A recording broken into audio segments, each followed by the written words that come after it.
Bheeshma Indic school के सभी गुरुजनों को मेरा प्रणाम। मैं संतोष शंकर अंबावले भीष्मा इंडिक स्कूल से master in Chanakya Kautilya studies 2 वर्ष का अभ्यासक्रम कर रहा हूँ। मेरा PRN नंबर है 2323110770। मेरा सब्जेक्ट पेपर 3 था MK03 कौटिल्य इन हिस्टोरिकल पर्सपेक्टिव। उसमें मैंने विषय चुना है बुद्ध की तिथि।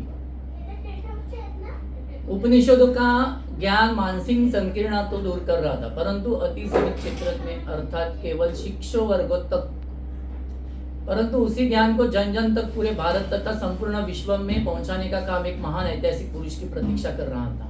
वह महापुरुष गौतम बुद्ध थे। आज से 2500 वर्ष पहले देश की 2 भिन्न संस्कृतियों तथा व्यवस्थाओं के मध्य में संक्रमण कर रहा था। एक ओर तो महाज्ञानी उपनिषदकार थे जिनका प्रभाव क्षीण हो रहा था, और दूसरी ओर अज्ञान अंधकार में डूबी विशाल भारतीय जनता थी। उसके अज्ञान, सामाजिक उत्पीड़न और दास्ता की कोई सीमा नहीं थी। गौतम ने उनके विरोध में भारतीय समाज को जहां एक संयत और अति स्पष्ट विचार प्रकट किए। उपनिषदकारों के सैद्धांतिक संघर्षों ने भारतीय समाज को जहां एक सहस्त्र वर्ष तक प्रभावित किया, गौतम के बुद्ध के विचारों ने उसे 500 वर्षों तक कभी तीव्रता के साथ तो कभी हल्के रूप में प्रभावित किया। ईसा पूर्व 500 वर्ष पहले गौतम बुद्ध शाक्य गणतंत्र में राजा शुद्धोधन के यहाँ उत्पन्न हुए थे। यह गणतंत्र नेपाल और पूर्वी उत्तर प्रदेश की सीमा पर स्थित था। युवराज गौतम बुद्ध, जिनका बचपन का नाम सिद्धार्थ था, वो अति दयालु स्वभाव के थे। संसार में किसी भी प्राणी को दुख तथा पीड़ाओं में ग्रस्त देखकर वह विवल हो जाते थे। अपने आप से प्रश्न पूछते थे, यदि यह दुख मुझे हो जाता तो। किसी रोगी या दरिद्र व्यक्ति को देखकर वह रोगों तथा दरिद्र व्यक्ति की पीड़ा अनुभव करते। किसी दास की यातनाएं तथा नारी की अंतर व्यथाएं अनुभव करते तो वह स्वयं व्याकुल हो उठते। एक दिन वह जब राजमहल से रथ से बैठे भ्रमण करने जा रहे थे, मार्ग में एक अतिवृद्ध व्यक्ति को देखा जो न चल सकता था और न बोल सकता था। युवराज ने तुरंत सारथी से पूछा, क्या सभी को वृद्ध होना होगा? मैं भी वृद्ध होऊंगा। सारथी में हाँ में उत्तर देने पर सिद्धार्थ ने कहा कि महल में वापस चलो। कुछ दिन पश्चात पिता का अनुरोध मानकर जब वो फिर से रथ में बैठकर घूमने निकले तो लोगों को स्वजन की शव यात्रा के साथ रोते बिखरते जाते देखा।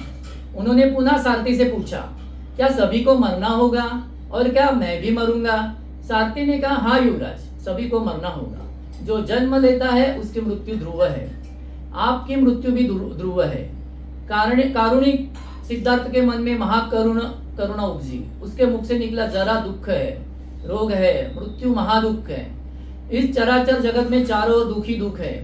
पिता शुद्धोधन ने पुत्र की करुण वृत्ति और वैराग्य भावना पर अति चिंतित थे।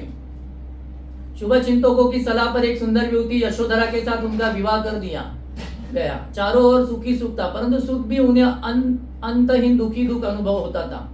ऐसे ही मानसिक संघर्षों की घड़ी में एक रात यशोधरा ने पुत्र राहुल को जन्म दिया।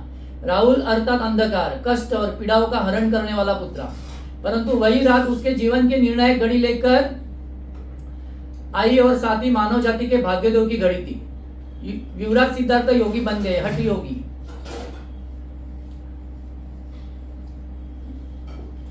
गौतम बुद्ध संसार के सबसे बड़े महात्मा, सबसे बड़े संत और महानतम मानवतावादी थे।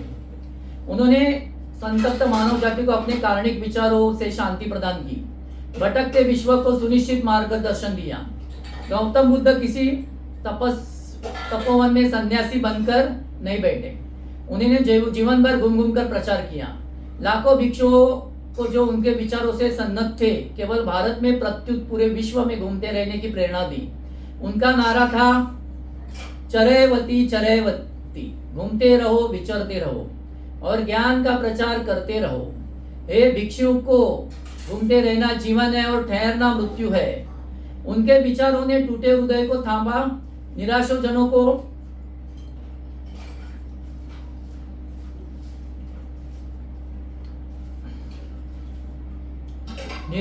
को उनसे प्रेरणा मिली।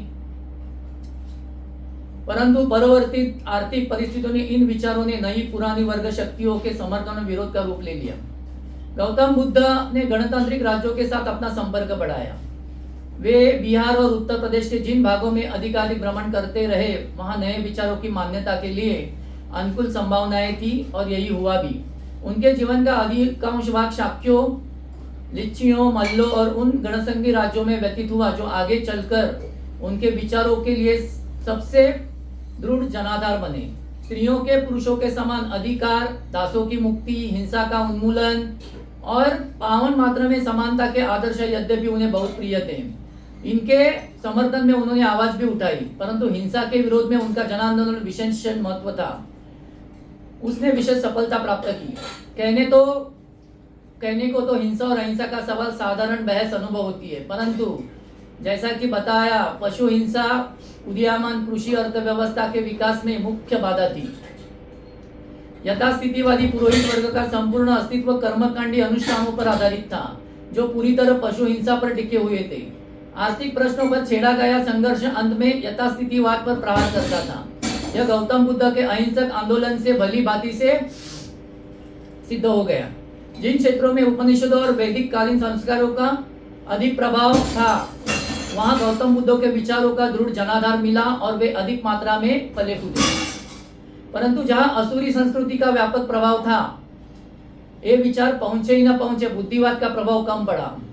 गौतम बुद्ध के भिक्षुओं ने सभा में कहा था, महत्व इस बात का नहीं कि कोई बात किसने कही, महत्व इस बात का है कि वह बात कितनी सही है। उनके इस प्रकार के प्रश्नों के रूढ़िवादी परंपराओं पर अनवरत प्रहार किए वे क्षीण होती चली गई। अब वेद या किसी शास्त्र के नाम पर कोई अनर्थकारी कार्य करना संभव नहीं था। पशु हिंसा बंद होते ही नई अर्थव्यवस्था अर्थात खेती के विकास की ऐसी संभावनाएं उत्पन्न हो गई कि आदिम कबीला और दास प्रथाओं का अस्तित्व अगले 400-500 वर्षों में पूर्णतया धराशायी हो गया।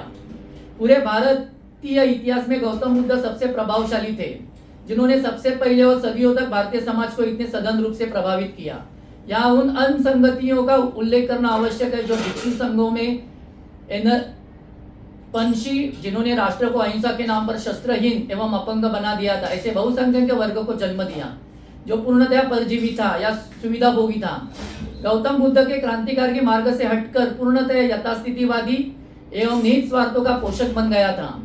इन असंगतियों की तुलना में बौद्धों के आंदोलन की क्रांतिकारिता अधिक महत्वपूर्ण है, जिसने नए आंदोलन से जन को इतना प्रभावित कर दिया कि पुरोहितवादी की जड़ता और दास प्रथा की सैद्धांतिक मान्यता हवा में उड़ गई। इस आंदोलन में केवल भारतीयों को ही प्रभावित नहीं किया, बल्कि यूनानियों, मंगोलों, सिंगल द्वीप, वियतनाम, जापान तथा चीन आदि को भी प्रभावित किया। स्वयं महान संत क्राइस्ट के जीवन और विचारों पर भी गौतम बुद्ध के जीवन और विचारों की गहरी छाप है। धन्यवाद।